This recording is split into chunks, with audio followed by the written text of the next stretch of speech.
Hey y'all, it's Nina back with another video, back to give you my thoughts on season 4, episode 3 of Insecure. So before I get started, I just want to say I am kind of under the weather right now, and I don't think it's the COVID, but I don't know. I think it's just allergies. But anyway, I'm gonna try to get through this, so just bear with me. If you're new to my channel, I would love for you to subscribe and hit that bell so you know when I upload. And yeah, let's go ahead and get into it. So I want to start off by talking about Molly and Issa's relationship.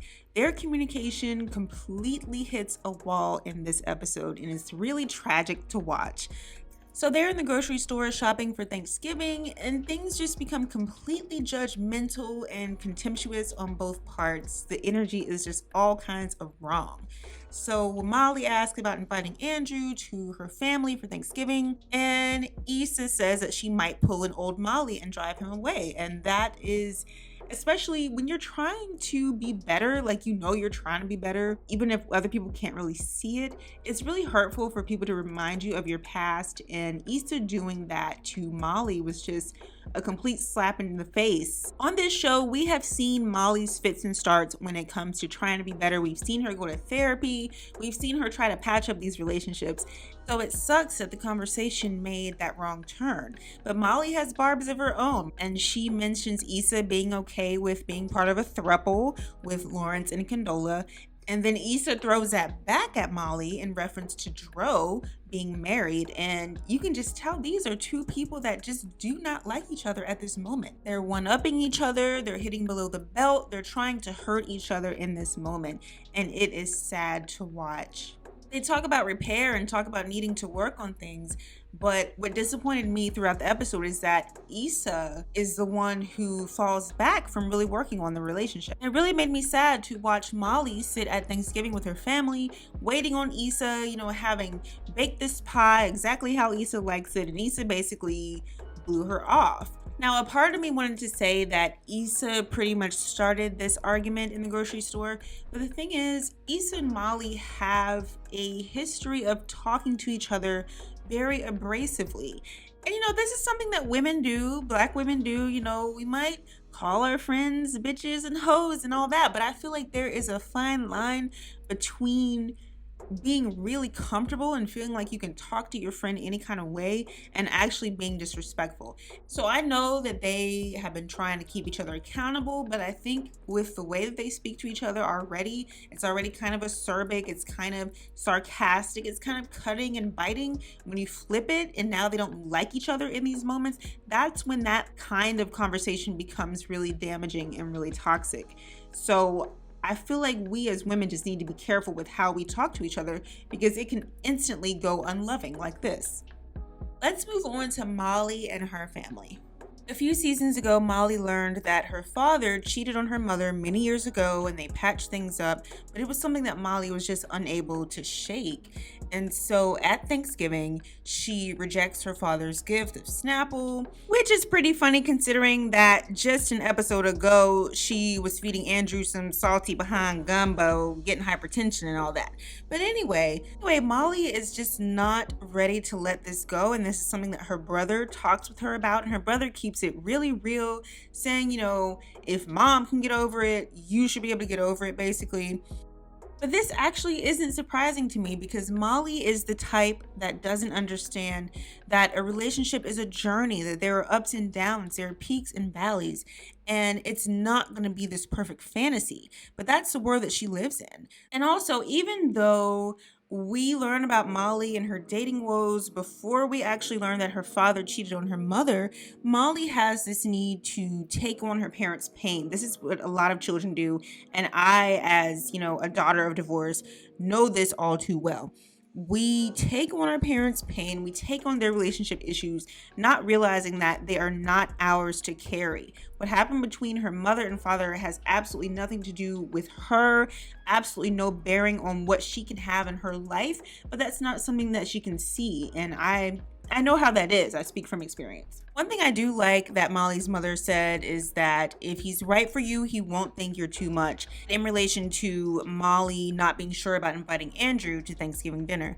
And maybe after 2 or 3 months, given Molly's history, maybe it was too soon.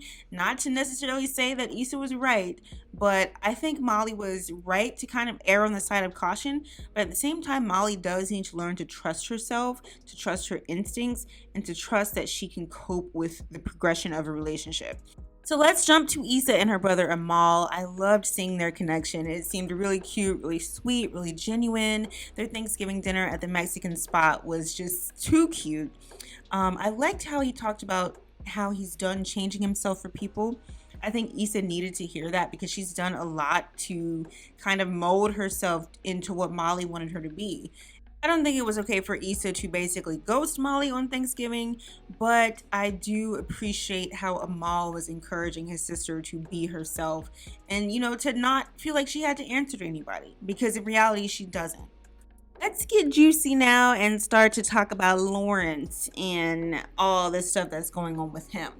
So in this episode, we start to see that Lawrence's kind of perfect little post-Issa world is beginning to crumble. His job is on the line now, this company downsizing.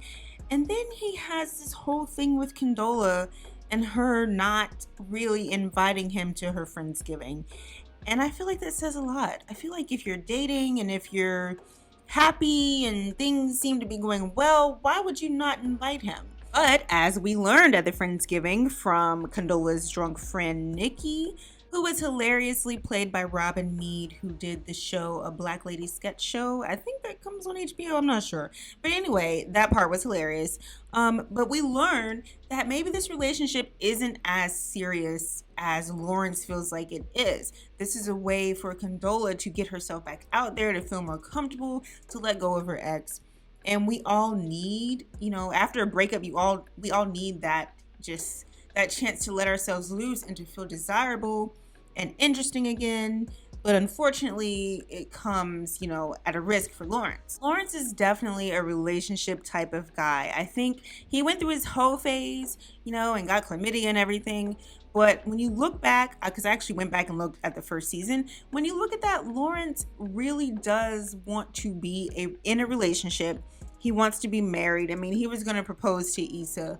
So being out there and kind of being a hoe is not really his thing. He wants to find one woman. So Lawrence ends up asking Condola whether she's over her ex. And then Condola shoots back, well, I'm the one who should be worried about an ex. But I feel like this relationship is just a cover-up. This is all a red herring. They're not being honest with each other. Clearly, Lawrence still has feelings for Issa.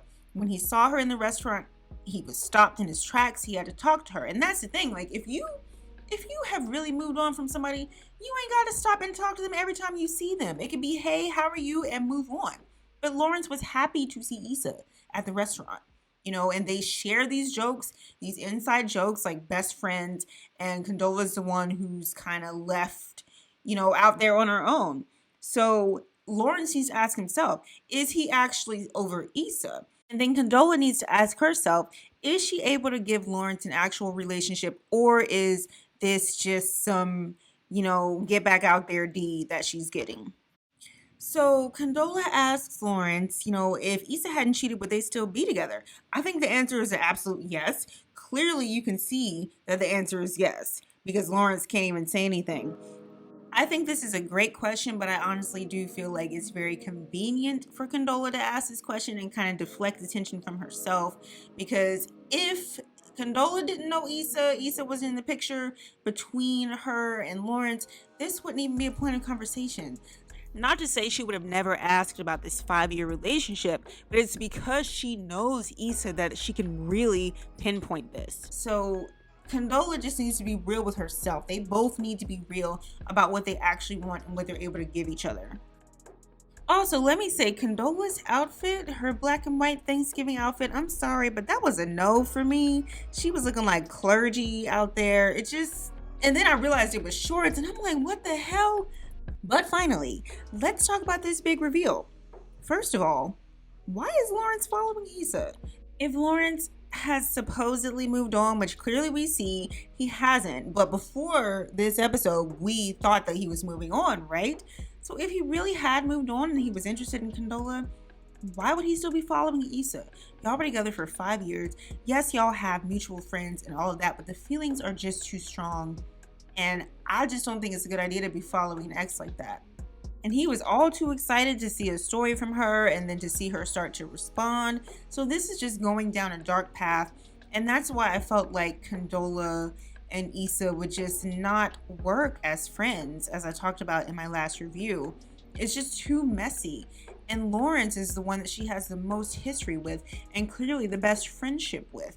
So it's just not gonna work. This is just a messy behind situation. And then you add in the fact that Issa feels like Condola is reaping the benefits of all that she put in, all that Issa put in to this relationship. She is reaping the dividends from Issa's investment, basically. I don't see how a friendship is supposed to work with Condola and Issa if Issa feels like she might be owed something from Lawrence. I also picked up on how the camera angles changed. Did you guys notice that when Lawrence's truths were revealed? Like when Condola asked him whether he would still be with Issa if she hadn't cheated, they go to this profile shot. And then when we see Lawrence reacting to the story and reacting to something that Issa said, which we don't know about, you see him from the side again. And it's like a fly on the wall type of view, like, hey, this is what's really going on. He's giving us his facade of moving on, but actually he's got some secrets. But I loved that they used Case of the Ex by Maya in this scene. That was a huge song. Oh my God, that was 2000. I was 14. I was in 9th grade and that song was everywhere. But it was a perfect song for this scene. That's why Issa and Condola can't work, because the question is, what you gonna do when she wants you back? What you gonna do when he wants you back? Clearly, they are not finished. Whether I want Lawrence and Issa to get back together, I can't really say, because it's when a partner cheats, it is hard. It is extremely hard. It can take years and years to bounce back from that. And I just don't know. I just don't know. Lawrence is going to have serious trust issues with Issa. Is it impossible? No, it's not impossible. We clearly see from Molly and her father and just like other real life examples, it's possible for people to reunite, but it's a hard road ahead. And I don't necessarily know if I want to see that for either one of them, honestly. They had this long-term relationship. They broke up. Issa just turned 30. There's a lot of life to live. Shoot, I feel like my life started at 30. So would I want, somebody to go back to an old relationship? I don't really think so, but we will see how all this unfolds. I gotta say, it's getting really juicy. I'm excited to see where this goes. So that is all for this video. I hope you guys enjoyed it. Let me know your thoughts in the comments. Let me know if you agree, disagree, whatever you think. Thank you so much for watching again, and I will see you next week for the next review.